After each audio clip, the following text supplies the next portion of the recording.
Future by Jenny Munch, a collection of science fiction short stories published by Warrior Publications. Copyright 2018 by Jenny Munch. All rights reserved, including the right of reproduction in whole or in part in any form, audio or printed. Transporter 2. In this episode, it starts out shortly after the first one ends, Janet's harrowing experience, and I let you see her recovery and also a little bit of her darker side. Now, I have to explain to you one of the problems that I have with science fiction in print and also in video is they're handling a virtual reality and hologram images as having mass. They don't. If you see a chair in virtual reality and you try to sit in it, you will fall on the floor. So I try to stay true to this concept throughout all of my book and I will into these news stories. But what happens is when you are, how will people compensate for this shortcoming of not being able to physically touch? I think it's going to bring out a new form of voyeurism. We're already seeing it now. I mean, there are so many people that just love to show you their private lives, and people like to watch. I mean, that's what's happening now, and it is a form of voyeurism. And I think that this is going to kind of expand under virtual reality. For good or bad, I don't know what that is. It's a social thing that's going to happen, and it is happening. So this story does get a bit steamy, more so than my other stories, but I hope you enjoy it. Transporter E2. The journey back is virtual. Jan was calming herself by watching video of a mother raccoon and her kits as they were living in Janet's backyard. The cameras that she had installed were the latest model. They not only moved freely with the touch of a controller that she kept nearby, but they also came equipped with infrared abilities that allowed her to see through the vegetation and locate mammals that were living just outside her window. With a little adjusting, she could see the baby raccoon clearly. They were so cute, and their mother so loving. It was something she could watch and meditate on for hours. It was a deviation from the trauma that she had recently endured. Losing her beloved transporter was distressing, but the experience of being kidnapped and nearly sold to professional traffickers was terrifying to her. She had felt so powerless. The memory of that, if it wasn't for Jim, she would most likely be dead, haunted her. She did wonder about him as well. She hadn't shared the details of those last few hours they spent in coal country with anyone. She hadn't even typed the information into her online diary. Paranoia was another symptom of her ordeal. She didn't want to cause any trouble for her savior, even though he was involved with her captors. She wanted to believe that he was a good person that was caught up in a group of desperados. But she couldn't get the vision of the coldness in his eyes during their first encounter with him out of her mind. He was there, at that place, to steal from the park and to take her transporter. No matter how mesmerizing those beautiful blue eyes were, he was a criminal. She couldn't keep from wondering, if she had been someone else, someone less attractive, would he have saved her life? This question was especially troubling to her. The fact that he did save her, risking his own life to do so, was it because he felt a special bond with her? Why did he do it? As soon as her parents had recovered from the side of the road where Jim had deposited her, she was driven directly to a hospital emergency room. Her injuries were determined to be 3 very bruised ribs, as well as an assortment of other external bruises and raw red skin where sticky tape had been wrapped around her mouth and head.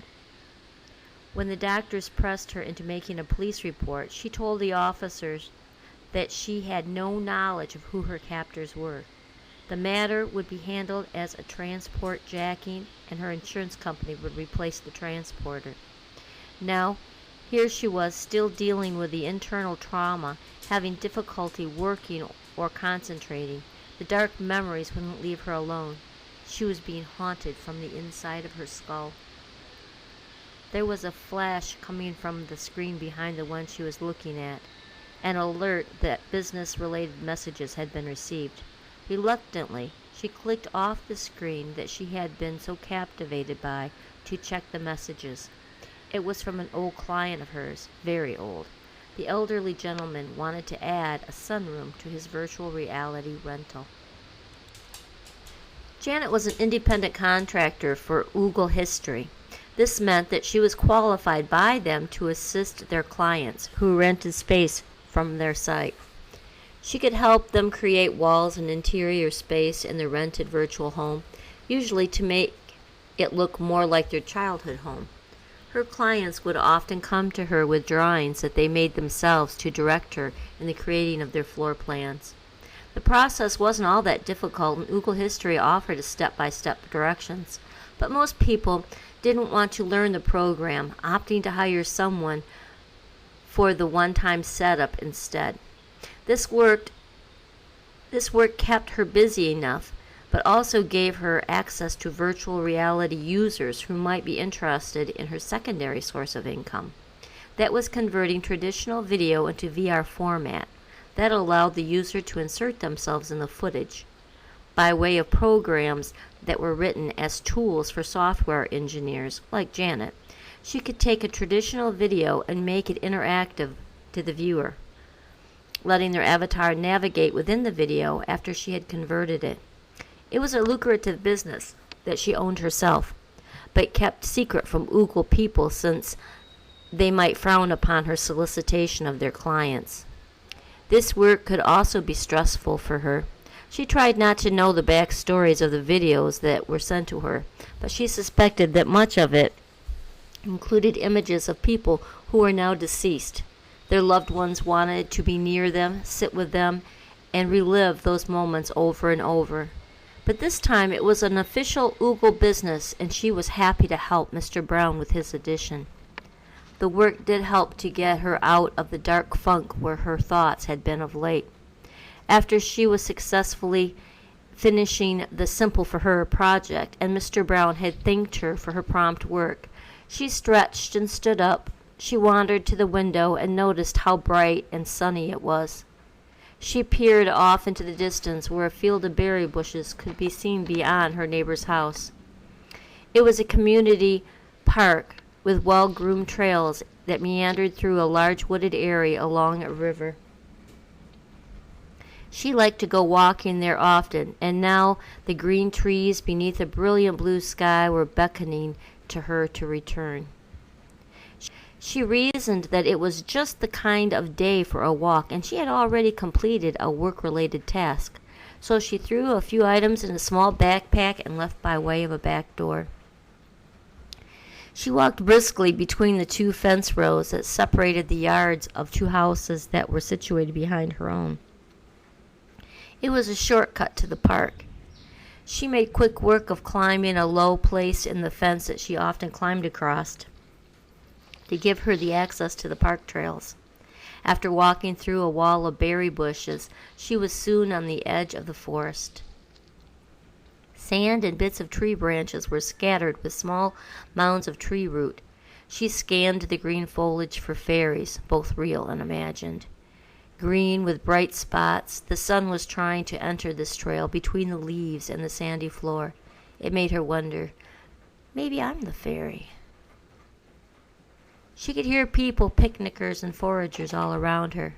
A bed of purple flowers peeped out of a lush green foliage on either side of the entrance of an unofficial trail that she liked to use, that gave her private access to a place near a small creek that eventually fed into the river. She loved the first glimpse of the creek, shiny beneath a wall of trees and lily pads. As a child, it had been her favorite place to gather sample for her school's citizen scientist program. Janet sat on a rotten log, enjoying the shade. She watched water trickle through a leaky dam made up of old dead trees that had fallen across the creek. Close to the bank, some gnarled branches draped across another broken tree to form a shelter of sorts with a badly thatched roof. Large crows flew overhead. She wondered if any of them were the same that were making such a loud fuss when she had tried to use her camera to see them better, as they were making a nest on her last visit. Then her vision dropped to loose-fitting logs at the base of a natural dam. Why did water falling over a log sound and look so soothing? She grew comfortable as she took in the wonders around her. People noises faded away, water and bird calls filled the void. After she had been sitting there for several minutes, she became aware of a low humming sound. She sat up and looked around, trying to locate the source of the sound. Then, right in front of her, near some bushes, she spotted it. A fairy right there in front of her, bold as could be. She reached for a handful of stones from the ground beside her and stood up. She shouted angrily and began heaving the rocks in the direction of the fairy that quickly began evasive maneuvers and flew away. "God damn you, dirty voyeur!" she shouted at the departing fairy. These devices had become a scourge. At first they were a toy that were sold to children who could navigate the cute little fairy-shaped drones while viewing life from the miniature cameras. But then adults became obsessed with the long-range, quiet little flying machines. When it was reported that they were being used to spy on exes, stake out crime scenes, and had become the beloved pets to voyeurs, they were finally outlawed. But not before millions had already been sold. So now the spell had been broken. Janet gathered her things and made the return walk home. Her mother met her at the door. "There you are. The insurance company sent you a written message," she explained as she handed the document to her daughter. Janet sat down at the kitchen table to open it. Inside was a formal document that needed her thumbprint. In it, she was promised an identical transporter to replace the stolen one. She just needed to return the signed and stamped with her thumbprint document, and she would expect a new transporter to be delivered. "Wonderful," she exclaimed after she completed reading it. "But no more trips to dangerous areas," her mother stated, while looking at her daughter to confirm her directive. Janet smiled and nodded meekly at her mother. She was an only child and had lived in the same house with her parents and grandparents her whole life, until her grandparents died in quick succession while she was at college. This left the three of them living together in a house that was a bit large for them, but now included a second guest bedroom. She occupied an addition that had been built on for her in the opposite side of the transport room when she was a teen. The arrangement had been good for all of them, and Janet continued to benefit from the close relationship with her parents. She couldn't imagine life without them. Her mother, Pio, was a small woman of Indian heritage, while her father, John, just referred to himself as of a European descent. Janet had inherited her mother's small stature and black eyes and hair. Although she did tower over her mother, she was considered of medium height. The two women worked together to prepare a family meal that would be ready to eat and hot when her father returned home from work. He worked outside the home as a contractor. He built real additions and structures in the area. The dichotomy of the father-daughter careers was the subject of many inside family jokes. Janet's father was a happy sort that loved to make people smile, especially his daughter. After dinner, Janet stood up and announced that she would be in her room. Her parents looked at one another. Then her father spoke up. "How about a game?" "No, I don't feel like it. There is a show I want to watch," she countered. "Well, then how about a game of catch outside? It's a beautiful day out there," her father continued, trying to lure his daughter out of her recent depression. "No, I just don't feel like it. I went for a walk earlier today. You should go," she said in her best impersonation of an upbeat voice. She smiled at her father, but her eyes betrayed her. She could see he was worried for her. "Did Mom tell you about my insurance company papers coming today?" She abruptly changed the subject. "Can't wait to get my new transporter. I'll be glad to be able to attend my meetings in person again. I miss all my friends," she added. Her dad smiled and nodded back. "Good, you need to get out of more." He reluctantly ended the conversation so that she could return to her part of the house. Janet wandered into her large rectangular room, her bed being at one end and her desk at the other, and in between was her VR arena. The hardwood floors and high ceilings made for a wonderful play area, but Janet wandered to her desk, mostly out of habit. She checked her messages and took care of a few things. Then she found herself staring at the monitor, not really looking at anything. Then a thought struck her. She wondered if Jim's photo would be on their city's police site. She typed in the name of the city, then clicked on a link for the police force. There she saw several rows of photos with names under each, and in the center of the smiling faces was Jim, his blue eyes shaded by the brim of his hat. Janet enlarged the photo and stared at it. Then his name, including his last name, James Aldridge. She clicked on the name and a small bio popped up. Corporal James Aldridge. I'm proud to be a fifth-generation police officer in this county. My family has been living in the area for over 200 years. My second great-grandfather was the city's first police chief, Forrest Aldridge, and I am proud to carry on his tradition by serving the community that he helped found. Janet mused aloud. She looked up Forrest Aldridge. The story checked out. Forrest was one of the city's first police officers and became police chief in 1929. There was also a photo of him with their first mayor, who looked very dapper in his white suit, but with thick cigar in his hand and a lascivious smile on his face. Forrest stood at attention next to him, with steely eyes and a serious look, almost like he was the mayor's bodyguard or some other variety of thug. It made Janet wonder if Jim's illegal activities fit into the family narrative. She stared at the old black and white photo. She wondered what kind of family life he had growing up. What kind of stories did they tell at family gatherings? She looked him up on the social media. Not there.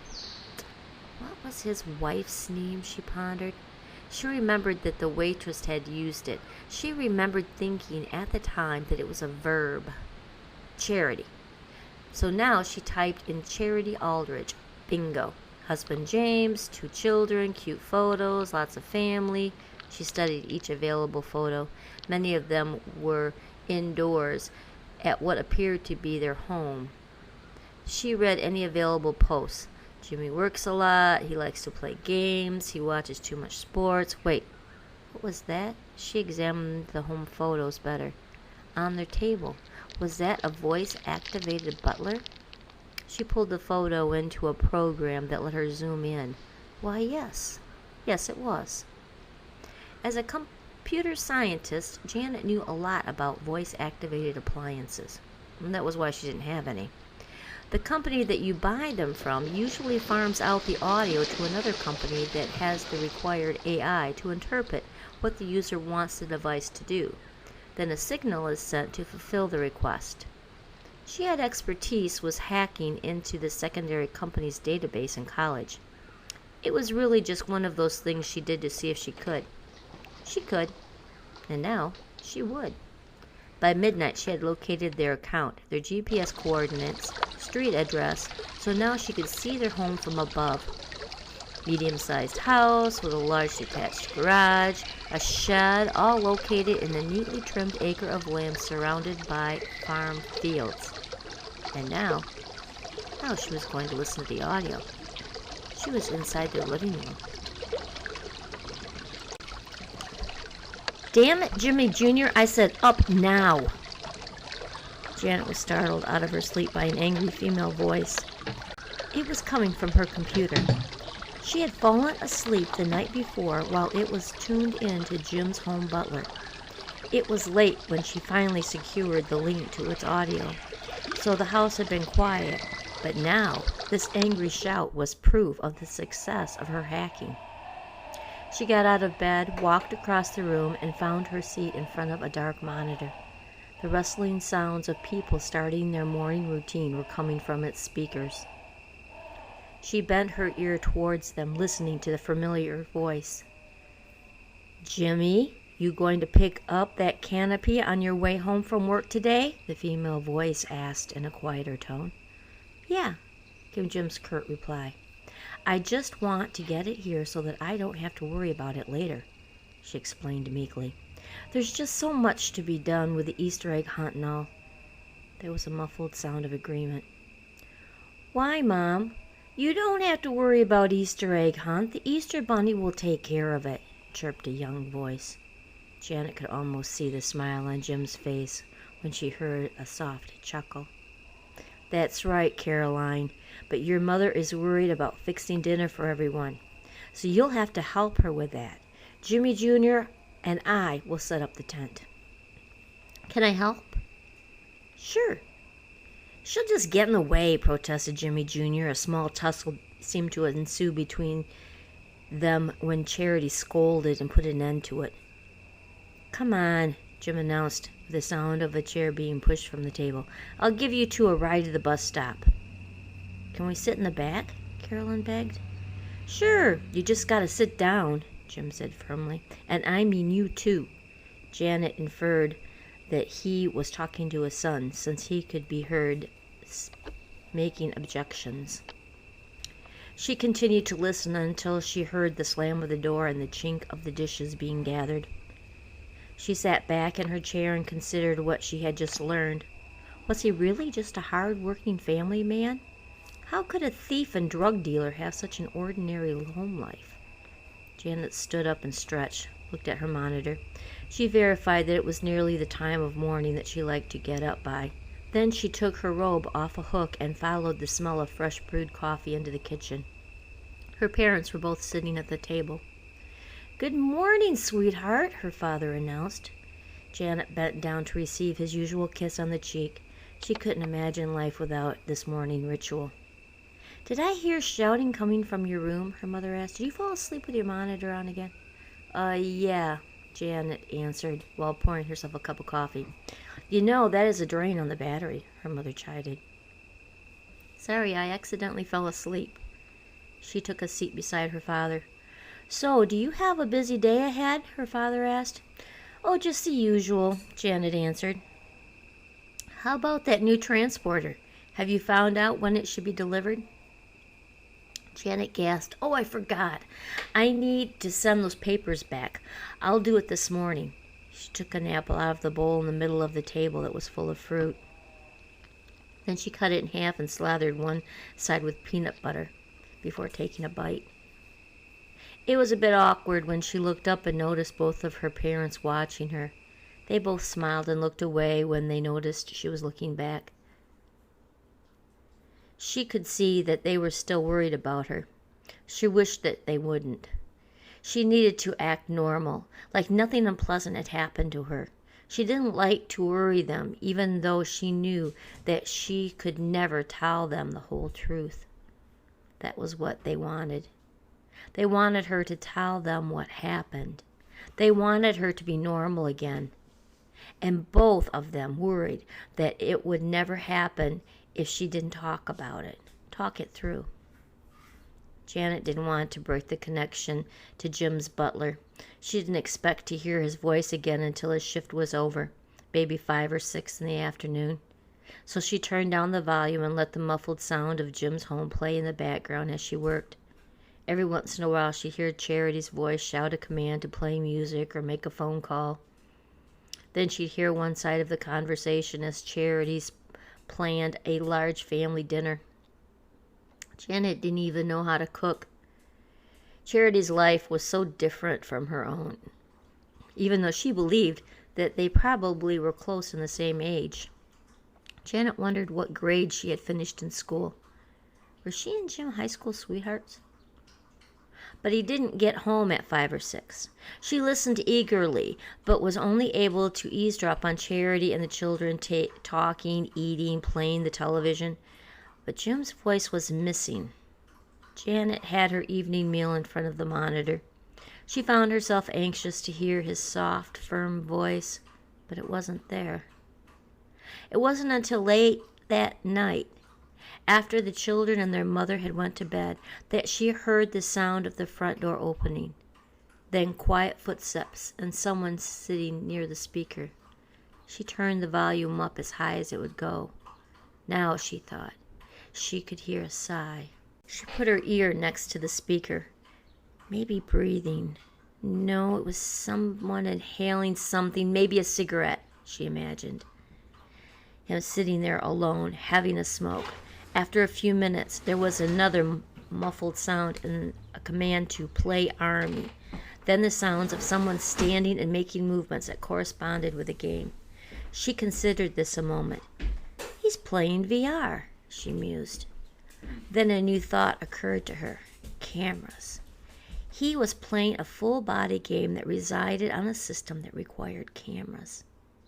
It was another long night for her, but by dawn she had hacked into his gaming account and found that there were actually 2 cameras. In the soft light that shone through the open drapes of his living room, she could see the brown velvety material of the couch in one camera, then his sleeping body curled up beside his wife in the second. Janet enlarged the second screen, staring at it before falling asleep on her folded arms in front of her monitor. The next thing Janet became aware of was her mother's voice calling her name and pounding on her bedroom door. She sat up in her chair. "I'm here. Just staying up late working last night," she lied as she noticed the monitor with a partially naked Charity getting dressed. She turned off the switch, then got up and opened the door. "I was worried about you," her mother explained while holding a hot cup of coffee that she was offering her daughter. "Thank you," Janet said as she took the cup and then took a sip of the hot liquid. She looked behind herself nervously to make sure that the monitor was black. Then she stepped aside so that her mother might enter. The first thing her mother noticed was her unmade bed. "Where were you sleeping?"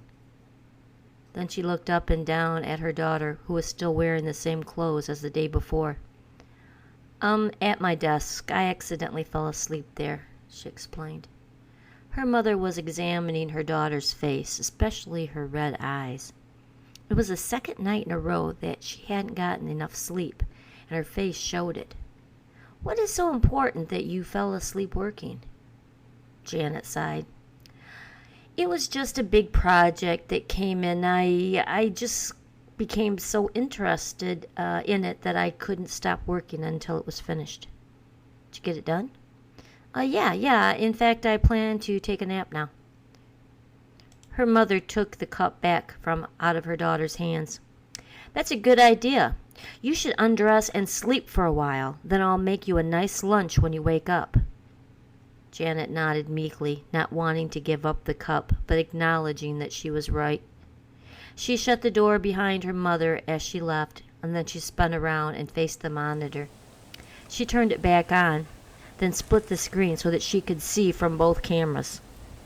The house seemed to be empty except for Charity. Jim and the kids must have left for the day. She turned the monitor back off, then decided to lock her keyboard before she undressed and got into bed. A vision of Jim curled up and sleeping crossed her mind before she fell asleep. The next time she opened her eyes, the light in the room was dimming. She sat up and looked at her communicator. 8 p.m.? Panic ran through her. She jumped up and moved quickly to her computer, unlocked the keyboard, and switched on the monitor. The cameras showed Charity and the kids, but no Jim. He was working late again. She sighed and sat back in her desk chair. This was becoming too much work. She decided that she needed to download the video into a streaming file that she could access at her convenience. She pulled up the code and began making adjustments when her door quietly opened. She turned around to see her mother peeping in. Janet quickly turned back around and flipped the monitor off. "You are back at work again already?" her mother inquired. "I just woke up and I wanted to make sure that the plans were received," Janet lied again. Her mother shook her head. Janet could tell that she wasn't buying the story. "You should come out and eat. I can warm up a plate for you." Then she abruptly left the room, leaving the door open behind her. Janet sighed and looked up at the ceiling. What was she doing? She was becoming obsessed again. It wasn't the first time, but it had been a while since she had experienced such a stirring. She thought back on her teenage years, when her mother had taken away her computer because of her obsession with a boy at school. But she was an adult now. There would be no taking away. She just had to get a handle on herself. She looked down at the keyboard and reached for the monitor button, but then stopped and remembered that her mother was waiting for her in the kitchen, so she pulled back and locked her keyboard again instead. Later that night, Janet was back at her keyboard. She had finished her dinner while enduring her mother as she sat at the table with her, watching her eat. Pia never said anything, but Janet could tell that her mother was suspicious, that whatever she was obsessing over this time involved her kidnapping. Janet tried to act normal, to discuss current events, but her mother's black eyes were relentless. Carefully, after she had eaten, she put her plate near the sink and explained that she needed to take care of work that had come in while she was sleeping. An hour later, that was what she was doing, but with hacked video files streaming in the background. She forced herself not to look at the new footage until she had finished with her work. So it was going to be another late night for her. Now she could fast forward through the parts that took place before he was home. A timer at the bottom of the video kept track of the time of day for her. It was nearly midnight before she saw their front door open. There he was. She sighed. He looked tired and was wearing street clothes, not the uniform that he surely left the house in. She wondered if his late hours were being put in at the greenhouse rather than as police work. He was carrying a duffel bag. He kicked off his shoes at the door and then walked out of frame. A few minutes later he came back without the bag and dropped onto the couch with a bottle of beer. "Butler, monitor on. News," he ordered in a soft voice. Janet couldn't see the monitor, but as he was watching the thing, she got a good look at his handsome face. Those eyes, they'd been haunting her since she glimpsed them from behind the windshield of his truck when he drove away that day that seemed so long ago. After several minutes, he stood up, drained his bottle, then walked out of frame. A few minutes later, he was wearing VR gloves and holding his goggles. Standing in the center of the room, he commanded, "Butler, VR, Army alien game," as he lifted the goggles and put them onto his head. Janet sat up. She knew that game. She played it often. The scenario was that there was an alien invasion and the Army had to fight off the beasts. The Army included anyone who logged in at the time. The playing field was vast. Sometimes thousands of people would be playing at once. The only way to find your friends was to message them and tell them where you were. Otherwise, you were anonymous. Janet considered how she might be able to find him in that world. Where was his bunker, she wondered, as she watched him duck and dive and shoot his imaginary gun. The next morning, Janet was awakened by the sound of her mother banging on her door. "It's Saturday, Mom," she shouted from her bed. "I made breakfast. Aren't you hungry?" Pia shouted back through the closed door. Janet had stayed up late again watching Jim, waiting for him to go to bed. She was curious about what happened with that second camera, but so far not much, just sleeping bodies. "Okay, I'm getting up," she shouted back to her mother. She knew that if she ignored the breakfast call, then her mother would be even more interested in her secretive dealings. Her mother was relentless when it concerned her daughter's well-being, so Janet knew that she needed to put her mother's concerns at rest, even though it meant getting up early on Saturday to eat breakfast with her family. She strolled into the kitchen, where her parents were sitting at a small dining table eating. She greeted both of them, "Good morning," with the brightest smile she could muster. She then made herself a plate of eggs from the top of the stove and sat next to her father at a table. She garnished her scrambled eggs with fresh berries and melon slices that her mother had prepared. She wanted to eat a good amount of food to stave off the questions about her health. "Do you have any plans for the weekend?" her father asked in a pleasant tone. "Not really. Maybe just get ahead with my work," she answered between bites. "Don't you have some kind of meeting to go to?" her mother inquired. "You used to go to all kinds of meetings, all those social groups you belonged to. What's happened with all of that?" Her mother's dark eyes were intimidating. Janet swallowed. No, not till next week. She thought about this a minute. As she had been neglecting her social groups, she hadn't went to her favorite nature group since the trip down south. She really didn't want to have to tell any of them what happened. They had all warned her not to go, so now she had to admit that they had been right. I have a work meeting on Wednesday. So what are you going to do today?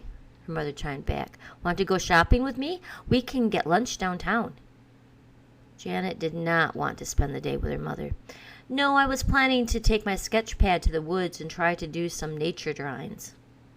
Her mother eyed her suspiciously and made a noise before announcing, You know, tomorrow is Easter. Janet nodded in the affirmative. They had never been a religious family, but holidays were always celebrated with a special dinner. What are we having? Ham. I think I'm going to get a real one this year, her mother answered. Sounds great, she returned with a bit too much enthusiasm. She helped her parents out with a few cleaning chores and then went to her room to throw a few things into a backpack. Her art supplies and a small portable computer that could act as a remote terminal to the one on her desk. She stopped herself from checking its monitor before she went out the back door. She was sure that her mother was watching her through the window as she crossed the backyard into the small walkway between the houses that led to the park. In fact, she was counting on it. She inspected the new bat houses as she passed. There was no sign of grotto, so most likely there was still no one inhabiting them. She did admire the view, open view that was afforded now that the tall wooden fence was gone. It had been an eyesore her whole life. Her grandfather had been the one who installed it, not long after her parents were married. The reason was because of the former inhabitant of the house directly behind theirs. It was home to a widowed woman and her son. The son was about the same age as her father, but at the time of the fence's construction, the young man was far too curious about Pia. According to the accounts that she had heard, he had cameras installed, as everyone did, but instead of surveilling his property, they were aimed into the windows of other houses.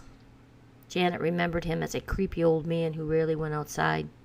After his mother died, he fell behind in his property taxes and lost the house. She heard that he was now living in a nursing home, since he couldn't support himself. So, problem solved. Now they were free to admire an unobstructed view that offered the local wildlife a corridor between houses. She made quick work of the main trails, then followed the secondary one that led her to her favorite spot near the creek, where she pulled out her laptop to access the main computer at home. There were files stored on its hard drive that she didn't want to fall into the hands of another hacker who might be able to access them from more conventional storage online.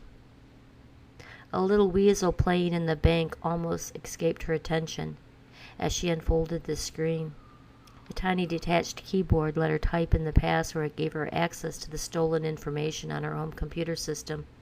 Then, there she was, fast-forwarding through the bits of video without Jim in them, as she sat on her favorite flat rock next to her favorite creek, under her favorite maple tree, and there was her current favorite obsession. She froze the video to zoom in on his face. She involuntarily stroked the screen with her index finger. His mouth was agape. She remembered what he tasted like. He was only in a few frames. The whole family seemed to be involved in preparing for an outdoor event for the next day. She could hear it being discussed. Apparently there would be a tent with tables and chairs and a barbecue after an egg hunt. She checked her messages, and that was when she found one from James Aldrich. How bizarre, she thought, pulling the little screen closer to her face to be sure that she was reading it right. A shiver went through her. Could he have found her out about her spine, she wondered? No, this must be unrelated, she decided. But still, she was uneasy as she touched the message to open it. Is this Janet, the same that I met a few weeks ago? The message was dated from that very morning, but early, 3:45 a.m. She thought about this for a moment. Could he have messaged her after playing that last game? But how, she wondered. She had watched him get in bed and fall asleep. She set the monitor on the rock in front of her and stared at it. Could this really be Jim? She had checked out his social media page before and hadn't located one. Yet there it was, no photo, no history, just his name and occupation. The page had been newly created. She began thinking about the possibilities. If it wasn't Jim, was it the FBI looking for information? Or maybe one of the kidnappers? Another shiver went down her spine. She quickly folded the monitor up and threw everything back into her backpack. She needed to think long and hard about what to do next. Janet had wandered the woods for a short time, thinking and making sketches to show her mother. But when she got back home, she found it empty, with a note explaining that her parents had went shopping together. She went to her room and pulled up her live stream of Jim's bedroom. It was empty. So she tapped on the living room camera. The only person there was Jimmy Jr. He was wearing goggles and in the middle of a very active game. She watched him play and contemplated her plan to wait until Jim was present on her screen before she answered his message from that morning. Then, if she was answered as she could observe him, she would know beyond a shadow of a doubt that the person messaging her was a fake. She minimized the live stream of Jimmy Jr., then opened up the footage of Jim's bedroom from the night before. She had watched it live, but now she watched him undress again, how he carefully dropped each piece of clothing into a bin as it was removed. His body was taut, his muscles, his chest and back were well defined. He bent to remove his underwear, and after his final garment was dropped, she froze the screen when he turned towards the camera. After oogling him for several moments, she noted that the time at the bottom of the screen was 1:46, and then left the room to take a shower. She sped up the video to the point that he re-entered the room, 2:18. She watched him slide into bed with wet hair, then carefully lay on his pillow. It appeared to her that he was trying not to wake up his sleeping wife. She fast-forwarded to 3:45. No, he hadn't moved. Still asleep. She checked to see if there was a time difference. Nope. Could he have messaged her and then there occurred a lag in time before it got to her? Highly doubtful. It was as she was watching him sleep that her thoughts were interrupted by his booming voice. Jimmy Jr., what are you doing inside? You should be helping to clean the yard for company tomorrow. I've got the lawn mowed. Now you go out there and trim. He pulled the goggles off his protesting son and then shooed him out of doors.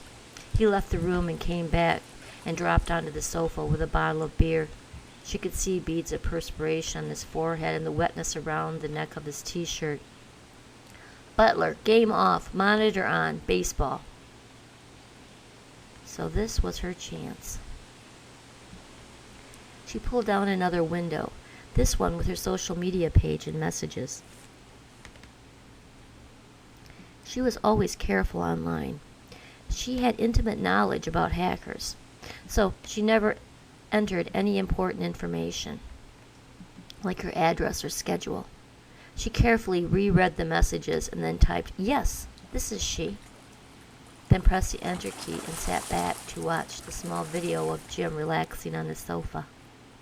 He was laying with his head tossed back as he balanced a bottle on his knee with one hand, and he closed his eyes. Then there was a reply.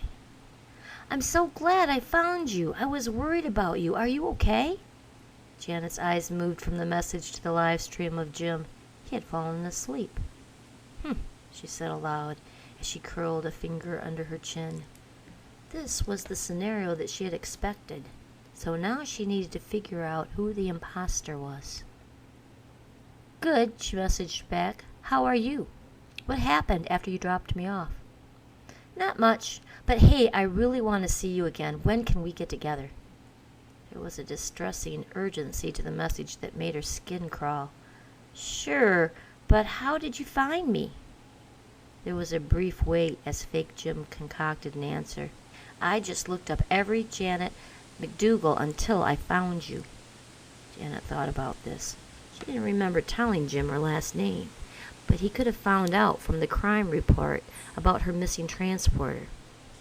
Then the thought came to her, could this person have access to that report? If he did, then he would also know her address.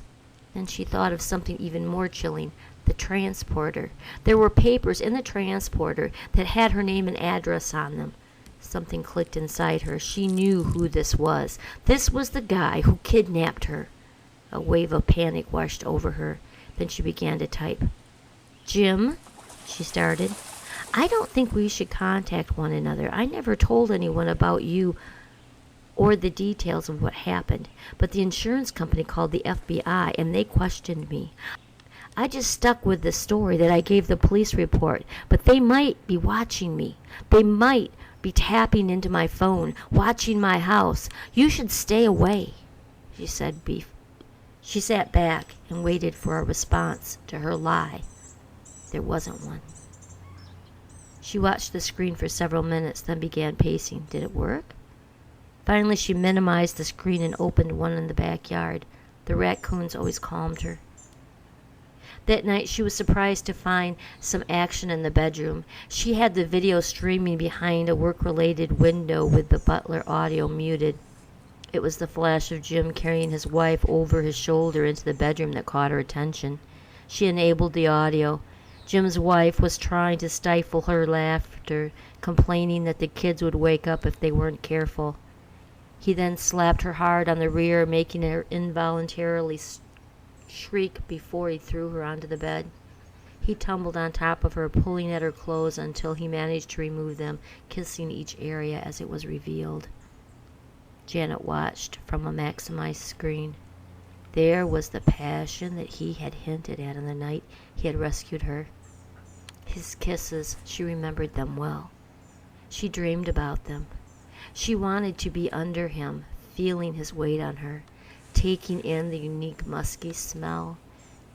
She began to replay those moments in her mind again as she watched him ravish his wife. He stood up and pulled his own clothing off while she positioned herself on a pillow at the head of the bed. It was both thrilling and frustrating to watch him making love to her, holding her gently, then thrusting with such vigor, stopping to tease her with his tongue, making her cry out. Janet wanted that, all of it. She continued to watch as if it were the best kind of porn until the two were laying with their heads together in an embrace. That was how they fell asleep, facing one another with Jim's arms around and under her. Janet continued to stare at the screen. She had been masturbating as she watched. Then she minimized the screen and scrambled online to find an application that she had pulled the streaming video into.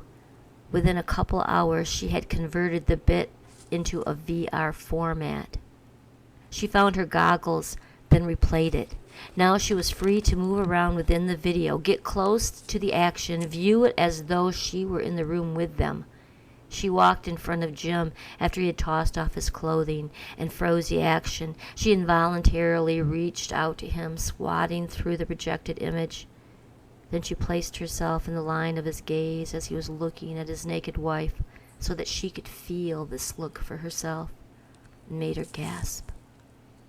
She pressed a button on the back of her left glove. It caused the video to disappear and be replaced by her room. She fumbled in her cabinet for a piece of colored chalk, and then she opened the paused video. She used the chalk to mark the floor where the corners of Jim's bed were. Then she pressed the button on the back of her glove once again and pulled at her own bed, positioning it to match the chalk lines. Then she reopened the video and placed herself over the ghostly hologram of Jim's wife. She looked at Jim as he was now looking at her, with lust in his eyes, but now it was in her direction. He was looking at her. She resumed the action. She found herself squealing as he mounted her. She could almost feel the thrusts as he looked down at her, smiling at her reaction. She could hear the bed squeak, his heavy breathing. In her mind, she could even feel his mouth on her neck. It was so sensual. She played the bit of video over and over, stopping and restarting at the places that she liked the most. Easter morning, Janet was awakened by her mother pounding on the door. "You going to come out of that room and have breakfast?" It had been another late night for her. "Yes, I'll be out in a minute." She continued to lay there with her hand on her head. Her eyes were sore and dry. She really didn't want to get up, but she wanted to act normal to alleviate her mother's concerns. "That girl is spending way too much time in her room," Pia complained to her husband as she sat down at the kitchen table. John nodded. After he pulled a fork out of his mouth, "Give her time," he answered quietly. Soon Janet came out of her room and sat down at her place next to her father. They exchanged smiles. Pia stood up and brought a plate of scrambled eggs to her with a mug of coffee. Janet thanked her and pulled the steaming cup to her lips.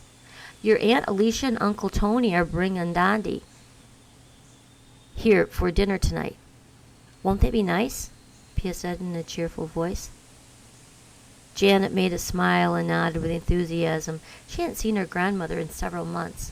It would be nice, she told herself. "Is Arar coming?" Janet asked about her cousin. "No, he's staying at school. That boy is so dedicated to his studies," Pia explained. Janet knew better, but didn't want to let her mother on. It would break her heart, Janet reasoned. She spent the rest of the morning and early afternoon helping her mother cook and prepare the house for the guests. That evening their guests arrived. Pia helped her mother into the dining room chair, where a feast was venting a savory and sweet aroma from their table. Everyone wore smiles as they took in the smell of the food and gaped at how beautifully everything was arranged on the table. Pia swelled with pride. "I only wish Arar would be here, but I'm glad that he is so devoted to his studies," Pia repeated. Janet watched the faces of her aunt and uncle fall. She could tell that they didn't want to discuss Arar. She also knew why. Arar, like so many others, had developed an obsession with a new Oogle app called Oogle Future.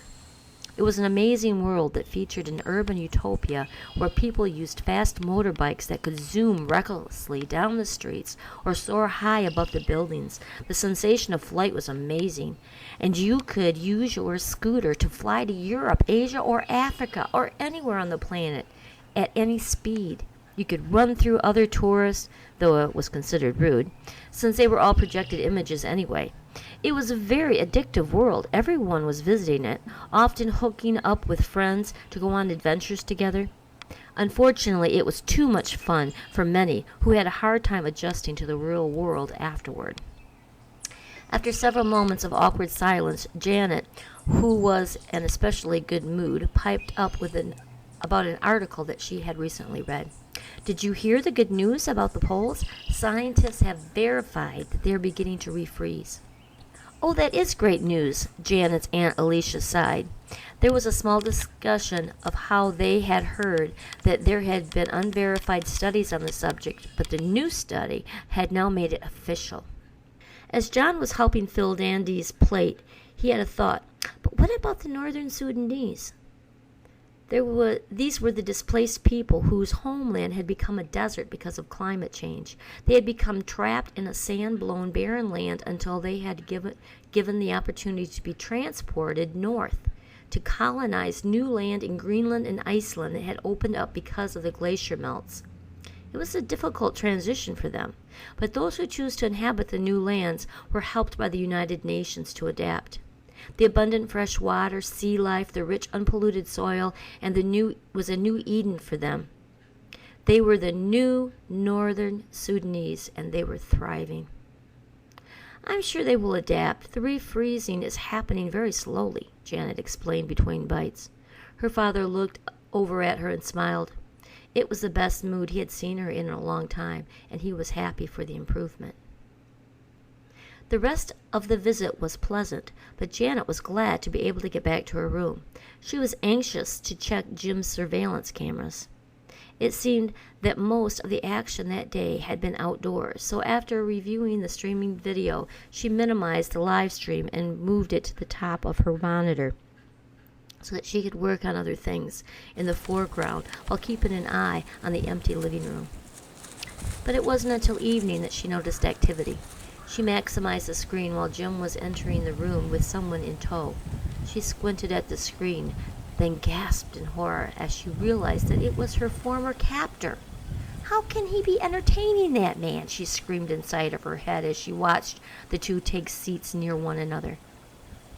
"Okay, Hank, what's so important?" Jim said in a low voice. "Listen, Jimmy, I know that you didn't kill that girl. I found her address and some papers in the transport. Then I hired one of them fairies and saw with my own eyes that she's alive." Janet recalled the fairy in the woods that she had thrown stones at. Jim sat silently with a stony look on his face as he glared at Hank. Hank looked uncomfortable. Janet could tell that he wasn't used to confronting Jim like this. After several seconds, he continued, "Look, Jimmy, I know you took a shine to that girl, but we've got to get rid of her. She's going to tell someone, her parents, her friends, someone. Then that little girl is going to burn your house down. And me too." Jim looked around himself. It was easy to see that he was uncomfortable about their conversation. "Have you tried to contact her?"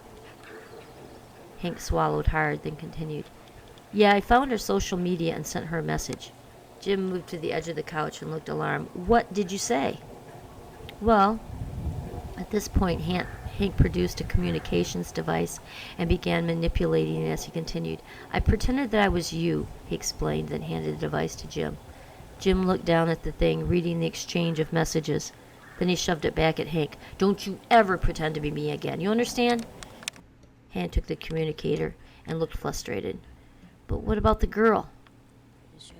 "I'll take care of it," Jim declared before making a gesture for Hank to leave. As soon as the door shut behind him, Jim laid his head back on the couch and stared at the ceiling for several minutes. Janet watched him with interest as he then sat up and pulled his communicator out of his pocket. At the same moment, an alert popped up on her screen. Someone was messaging her. Janet touched the little bubble on her screen. It was Jim. The real Jim. "Janet, I know you're scared, and I understand. I just have to tell you that I couldn't have let anything happen to you, no matter what the consequences. Every time I think of you, I remember that first time we met, that transport door opening, your big brown eyes and all that jet black hair fluttering. You might as well have been a futuristic alien getting out of a spaceship. I was in love the moment I laid eyes on you." Janet sat back in a swoon. This was the very thing she wanted. He told her that he loved her. She reread the message a few times, then contemplated what she should say in return. "Jim, I feel the same way. You looked so handsome in the sunlight, and you helped me. Then you saved my life." She watched him read the message, then look reflective before typing back. "Did you tell anyone about the farm?" "No, never. I reported the transporter stolen, but I never told a soul about what happened next. I was afraid that you would get into trouble." Jim seemed to let out a sigh of relief after reading the last message. "I'm really sorry about what happened," he began. "I cut all ties with those guys." Janet recoiled at this obvious lie, then read his next message. "I want to make it up to you. I want to see you again." This last bit softened the previous lie, but she wanted to know why he had this guy in his home. "So who were they to you? Those guys, they called you Jimmy. Are they old acquaintances or relatives?" She asked this, remembering that he had told her that only relatives and people who had known him all of his life called him that. Jim considered this a moment. "I'm embarrassed to say that they're my cousins. That is another reason that I hoped that you hadn't told anyone about them. It would break my granny's heart if we were all arrested." Janet thought about Dandy. "I understand," she typed reluctantly. "I want to see you again," Jim repeated. Janet considered this a moment. I'm getting a new transporter. They should be delivering it this week, but I don't want to go back there. Maybe we could meet somewhere in the middle. You told me you liked camping. How about the Buckeye Trail? Janet remembered a trip that she had made in her nature group. They were camping near the southern part of a trail that circled Ohio. Yes, perfect, she exclaimed. Great. Let's make plans to meet there next week, Jim returned. What about your family? Well, I'll say that it's a business trip. My wife probably won't notice that I'm gone. We aren't so close anymore, Jim lied. And Janet knew it. She had wanted to confront him about it, but for obvious reasons she couldn't. But she consoled herself that that was a lie that just about any married person would say while they were suggesting a romantic rendezvous. Okay, let's do it, Janet replied back. It was at this time that she could hear Jimmy Jr.'s voice as he walked into the room. Mom wants you, the boy sang out while holding a bottle of soda. Janet, I have to go, but I'll message you again as soon as I can. Okay, Janet messaged back, then added, maybe we could play Army. Sure, Jen typed into the communicator before closing it. Janet noticed him stop for a moment as he was contemplating the fact that he couldn't recall ever telling her that he played the game. But then, shaking off the question, he decided that it was part of a forgotten conversation and went outside.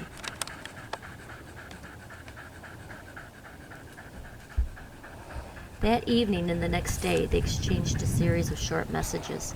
But Monday night, as Jim had promised, after his late shift work, when he was again the only one awake in his house, he made good on his promise to play Army. Okay, where will we meet? Janet asked enthusiastically. Jim gave her the coordinates. Then they donned their goggles and gloves and synced up. It was a magical moment when their avatars met on the battlefield. Janet appeared in a bright red sari that was overlaid with armor and protective gear. She had the appearance of a futuristic Hindu goddess, while Jim was wearing a 1940-style Army uniform and could have passed for Captain America before he became a cartoon. They stood staring at one another, taking in every detail. If only they could touch. Want to see my bunker? Jim suggested. This was one advantage. At least now they could use their voices. Yes, would love to, Janet responded, and then followed Jim's avatar into a burned-out shell of a building. It was a single room with a dirt floor and a few pieces of ragged furniture, a table, 2 portable chairs, and a cabinet. Look, Jim motioned to her avatar, then moved the cabinet to reveal a secret door. I made a cellar. He held the door open so that she could disappear into the secret room. Inside was dark until he lit a torch that was located on a handy spot on an earthen wall. Janet looked around herself in the dimly lit ceiling.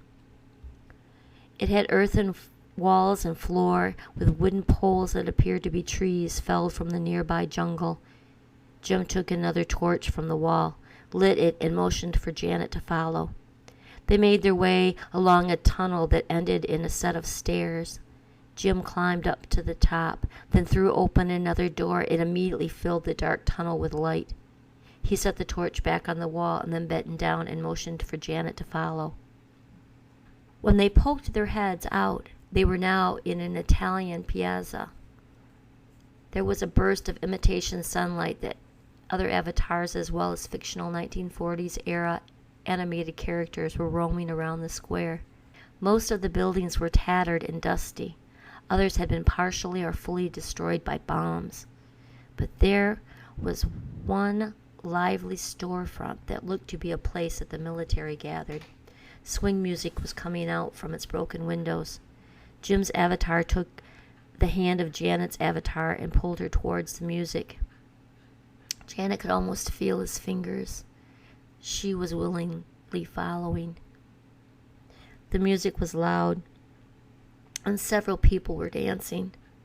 There were mixed couples, as some of the avatars were dancing with animated characters, while others danced with their own kind. In a quieter corner, 2 avatars were nearly having sex. Apparently they had synced up so that they were enjoying the same VR experience, and by the way they were tangled together, it was easy to assume that they were physically in the same room as well. Around a corner, a bandstand came into view, where a lively bunch of animated musicians were playing as a beautiful avatar sang into a microphone. When the last jubilant note of Boogie Woogie Bugle Boy came to an end, Jim motioned to her and then asked for a song, Sentimental Journey. Why, sure, the beautiful dark avatar in red agreed. She spun around to meet Janet's eyes. He grew close to her. Then the two avatars embraced for the dance. Janet might have been stepping through his feet. Didn't matter.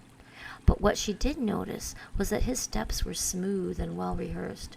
She decided that he must be a great dancer in real life. The way he kept his face close to hers, whispering little things about what he might like to do to her if they could only touch. Janet imagined the tickle of his voice in her ear. She rolled her fingers over a pad, the inside of her controller glove. It made her avatar purr. Jim's avatar lit up. They danced through that song and another and yet another until finally Jim's avatar took Janet's hand and led her past the bandstand, down a hall, then into a private room. It was small, with an overstuffed couch, and then a wall of windows that looked out into a small beach, hidden in a forest of mangroves. The water was blue-green, and the sun was about to set in front of them. Janet turned around to see Jim close behind her, also looking out at the view. As soon as he noticed the change in her position, he vied to be the object of her gaze. He smiled, his most alluring grin. Light from the window glinted off those bewitching blue eyes, but it was in part the involuntary response to the dark beauty in his grasp. Her large brown eyes showed through a few strands of her silky black hair. Jim looked up for a moment, pressing a button that allowed him to look with a flashlight into the front room of his home, just to make sure everyone in the house was asleep before he unzipped his pants and removed them from his avatar as well. When he looked at Janet, she was removing her armor. Jim picked up the fine ends of her red garment and gently pulled it over her head. Now her avatar was naked, as was her real body, while she stood in the center of her bedroom floor. Jim gaped at her firm breasts. His mouth ached to put his lips there. Just to pretend caused him arousal. "Is your avatar complete?" he asked, as his head was against her avatar. "Oh yeah," she explained. They were referring to the level of detail that lay behind the visible image. Virtual reality had become exceptionally vivid with all its detail, making everyone a voyeur. It was just so much fun to watch. At this point, she moved the action to the side of Janet's golden bed, and Jim was kneeling in front of her. She sat on the edge of her real-life bed, then leaned back and exposed what she was doing to Jim's avatar. He watched with interest as her gloved avatar began pulling back the layers of skin to expose the place that Jim most wanted to place his real tongue. They remained in this position as Janet moaned out in a stifled cry, while Jim suppressed his with difficulty. When Janet was finally able to sit up, she found Jim's avatar sitting on the floor at her feet. Their eyes met before Janet tumbled to the floor beside him. They looked at each other and vowed that soon they would do this very thing in person.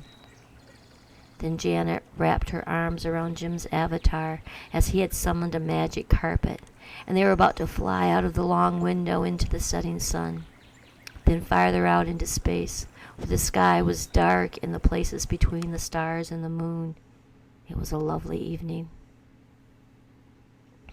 The next morning, Janet was thrilled to find out that her new transport would be delivered that afternoon. She messaged Jim and told him, "Great news. Let's plan to get together tomorrow," he messaged back. They made plans to meet in Ohio so that they could hike part of the Buckeye Trail together. He promised that he would reserve a cabin for them to stay in through the rest of the week and weekend. "We can meet at dusk as soon as I can get there after working my shift," he explained. "We'll meet at the park near the bluffs so that we can watch the sun set from on top." It was a plan. Janet lied to her parents and told them that she was excited because her nature club had planned a trip and now she was able to go too. Pia looked suspicious, but John was happy to see his daughter happy and gave the trip his blessing. Janet was still secretly monitoring Jim, but now she was also messaging him. She was anticipating a conversation between Jim and his wife, but didn't hear it. They even made love that night. He never said a word about being absent for 5 days. She wondered about this, but decided that the exchange must have happened over the phone while he was working. The sex was probably to console his wife, she decided. Janet messaged Jim several times that day, even as she was on her way to Ohio. She got to the park earlier and parked in the lot, messing with her hair, her clothes, decorating her new transport by adding a few romantic touches. Then at dusk, there was a knock at her door. She stood in the transporter door with the most seductive look that she could muster. Jim met her wearing denim, a hat, and dark glasses. He stepped inside before she could step down. They embraced and kissed with all the passion they had been holding back. Janet was expecting them to make love right there, but Jim held her by the shoulders and looked deep into her eyes, wetting his lip. "Let's wait till we get back to the cabin. I have something special planned." Janet nodded reluctantly. "Are we going there now in your truck?" She was remembering the first time that she had rode in it with the windows down. "No, first I want to show you my favorite place," he said, close to her face, rubbing her back. She nodded and began to follow him out the door. "Wait, where's your backpack?" he asked. "Oh, almost forgot," she chirped, grabbing it off the couch and throwing it over her shoulders. They stepped out of the transporter to a deserted parking lot. "Where is your truck?" Janet asked, looking around the nearly dark parking lot. "Oh, yeah, I parked it in a different lot. That's why I was late. I walked here from there," he explained. Jim walked at a brisk pace to the trailhead. "This is going to be great," he promised, "but we need to hurry before the sun is gone." They walked side by side, with arms around each other. Occasionally, he'd bend down and kiss her on the mouth. The temperature was perfect, even as the light was getting dim. "Why are you still wearing your sunglasses?" Janet asked. Jim took them off and slipped them into his shirt pocket. "There you are." She snuggled up to him, gazing into those beautiful eyes. When the trail became steep, Jim hoisted her up onto his back, holding her legs with his muscular arms. They laughed as he began running up the steep trail.